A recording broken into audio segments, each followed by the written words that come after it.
Letakkan di depan, tengok mata-mata anak kita, cucu kita, cicit kita.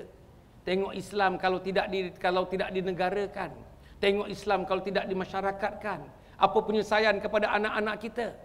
Apa penyelesaian kepada masalah hedonisme, masalah penyakit syahwat, penyakit nafsu yang berleluasa? Tuan-tuan pergi di mana saja, di Kuala Lumpur, di Petaling Jaya, di Johor Bahru, di Pulau Pinang, di Alor Setar, di Kuala Terengganu, di Kemaman. Saudara tengok budaya nafsu ini berleluasa. Macam mana nak sekat? Orang Melayu kena bersatu, orang Islam kena bersatu. Kalau orang Islam lemah, DAP akan kuat.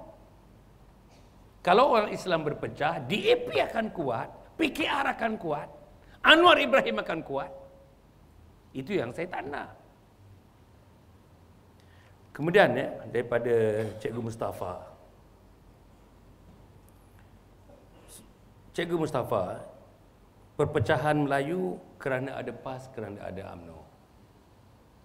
Saya ingat tuan-tuan perpecahan Melayu ni PAS UMNO tu salah satu. Perpecahan Melayu kerana amalan Islam kita kurang. Betul saudara. Ambil keluarga sajalah. Yang suami bantai isteri, yang suami tempeling isteri sampai berdarah, yang suami tendang isteri, yang suami ceraikan isteri pukul 3 pagi, pukul 12 malam dicampurinya balik isterinya. Pasal apa? Tak ada amalan agama. Tak semayang. Minta maaf saya sebut ni. Tak semayang. Itu yang pertama. Kalau itu beres, ringan tangan kita nak berjumpa UMNO, ringan tangan kita nak jumpa PAS. Itu tak beres. Di rumah tangga tak beres. Islam tidak berfungsi dalam rumah kita. Macam mana nak bawa Islam peringkat negeri, peringkat negara? Dalam rumah tak terbayang Islam. Bila saudara mendengar langunan azan dalam rumah kita, rumah yang kebetulannya jauh sikit daripada surau dan masjid, azan diazankan. Cepat anak kita bentang sujadah. Bapa cepat datang menjadi imam. Anak jadi makmum. Isteri jadi makmum. Bila? Saudara. Anak kita, anak dara tak sembahyang. Mak dia relax saja. Tak tanya pun. Kalau tak makan, ditanya. Kau dah makan ke belum? Tak sembahyang, tak tanya. Saudara, kita kena hayati ni. Kena akui ni. Kalau ini tak beres, nak cerita negara Islam macam mana? Nak cerita masyarakat Islam macam mana? Nak cerita undang-undang hudud macam mana? Sebab itu bagi saya, balik. Tengok anak-anak kita ni, bahaya anak tak semayang ni. Anak tak tahu baca Quran. Saya dah tengok, orang Kelantan pun tak reti baca Quran dah. Orang Terengganu tak reti baca Quran dah. Dulu saya buat summer camp, saya buat bersama camp dengan pusat anak yatim dekat Terengganu kat sana. Perkaya ya. Perkaya. Saya ingat lagi ya. Anak yatim dalam 30%, 70% bukan anak yatim. Ketika itu yang ikut dekat ada 450 orang. Hari yang keempat, hari akhir, antara sesinya ialah anak-anak yang hadir sama camp buat 5 perkara. Pertama, salam ibu, salam ayah. Kedua, cium tangan ibu, cium tangan ayah. Ketiga, peluk dakap ibu, peluk dakap ayah. Keempat, cium dahi ibu, cium dahi ayah. Kelima, bisik telinga ibu dan ayah. Saya sayang ibu, saya sayang ayah. Budak Terengganu yang boleh buat, tak ada 5% tuan-tuan. Tak ada 5% budak Terengganu boleh buat. Macam mana? Tapi bila saya pergi Johor, Singapura tu budak-budak Melayu, 80% boleh buat. Pasal apa? Beza. Sebab itu kita kena fikir ni.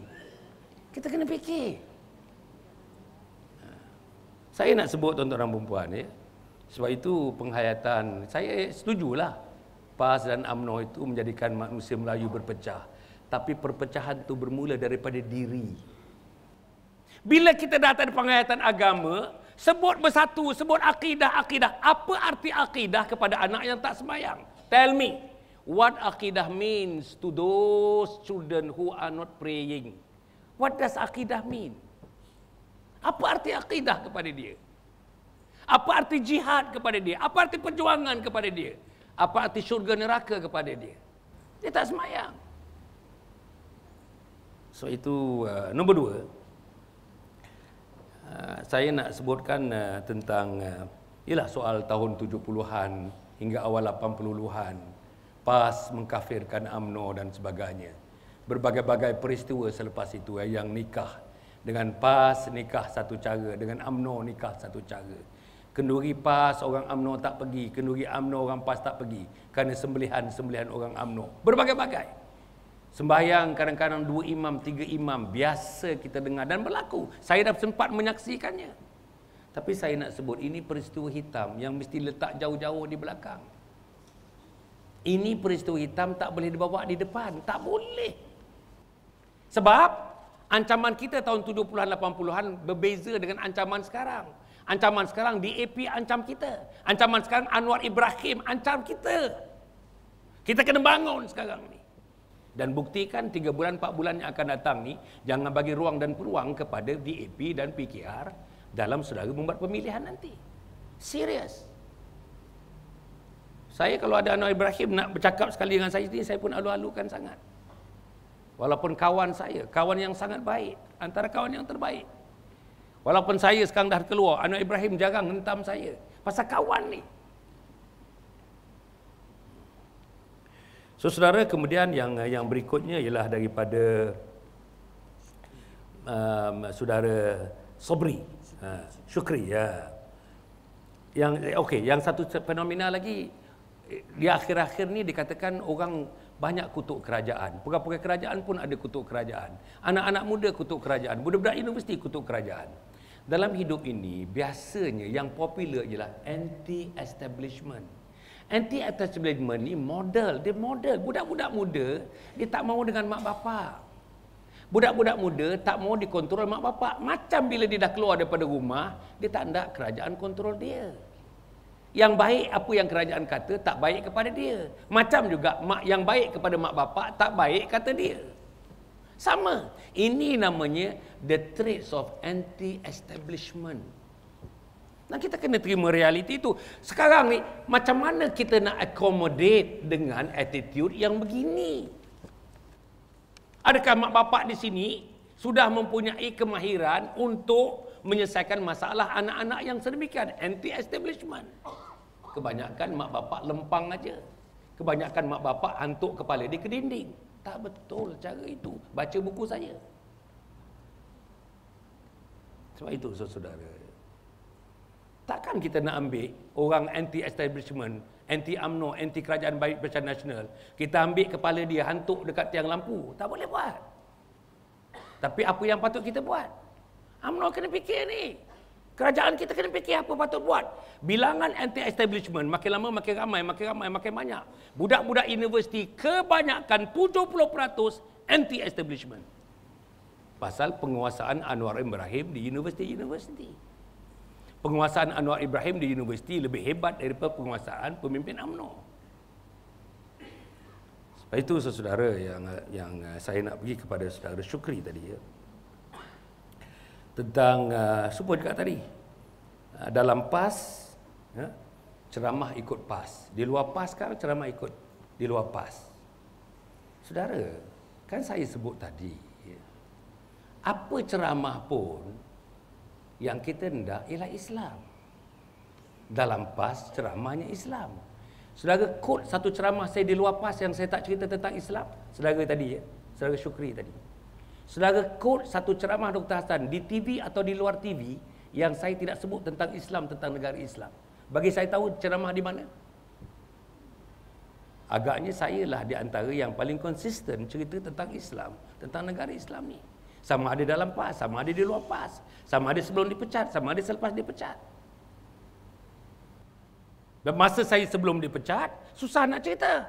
Pasal tangan saya digari, kaki digari. Siapa yang gari? Perlembagaan parti. Sekarang saya di luar PAS. Dulu boleh ke saya duduk sebelah YB ni? Tak boleh. Macam juga Nasaruddin Mat Isa duduk sebelah Najib di Mekah. Tak boleh. Apa masalahnya duduk sebelah Najib? Tengok orang PAS berfikir. Apa salahnya duduk sebelah Najib? Kalau saya keluar TV dulu, selalu keluar TV3, TV, orang PAS punya marah. Saya keluar TV3 kan boleh cerita pasal Islam kepada milion-milion manusia. Kena fikir, kena buka pemikiran itu. Bukan senang nak masuk TV3.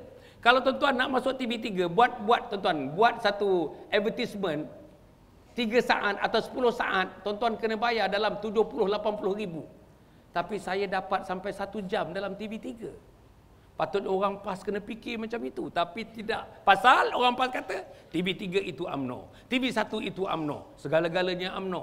Sekarang ni, apa silap pun UMNO. Apa silap pun UMNO.